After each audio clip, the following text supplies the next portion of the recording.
നമ്മുടെ പുതിയ കാലത്തെ കുട്ടികളെ സംബന്ധിച്ചുള്ള ഒരുപാട് ആശങ്കകൾ, പല നിലക്കുള്ള ഭീതികൾ രക്ഷിതാക്കൾക്കിടയിൽ വളർന്നു വരുന്ന ഒരു സമയമാണ്.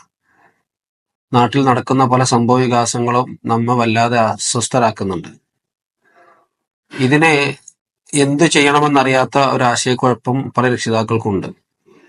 സംശയത്തോടു കൂടി മാത്രം കുട്ടികളെ കാണുകയും അവരെ വീട്ടുതടങ്കലിൽ വരെ വെക്കുകയും ചെയ്യുന്ന സാഹചര്യം കടന്നു വരുന്നുണ്ട് പ്രതിവിധി എന്നുള്ള നിലക്ക്. ഇതാണോ ശാശ്വതമായ പരിഹാരം?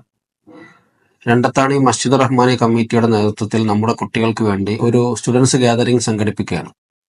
വിദ്യാർത്ഥികളെ അവരുടെ കഴിവുകളും സിദ്ധികളും അഭിരുചികളൊക്കെ മനസ്സിലാക്കി അവരെ കൂടുതൽ ഉന്നതമായ വിജയത്തിലേക്ക് നയിക്കുന്നതിന് വേണ്ടിയുള്ള മതപരവും ഭൗതികവുമായ കാര്യങ്ങൾ ഉൾക്കൊള്ളിച്ചുകൊണ്ടുള്ള വളരെ ശാസ്ത്രീയമായ ഒരു പ്രോഗ്രാമാണ് ഇതറാക്ക് എന്നുള്ള പേരിൽ സംഘടിപ്പിക്കുന്നത്. എല്ലാ രക്ഷിതാക്കളും വിദ്യാർത്ഥികളും ഈ ഒരു കാര്യം ഗൗരവമായി പരിഗണിക്കുകയും നമ്മുടെ കുട്ടികൾ അതിൽ പങ്കെടുക്കുന്നുണ്ട് എന്ന് ഉറപ്പുവരുത്തുകയും ചെയ്യണം എന്ന് സ്നേഹത്തോടു കൂടി അഭ്യർത്ഥിക്കുകയാണ്.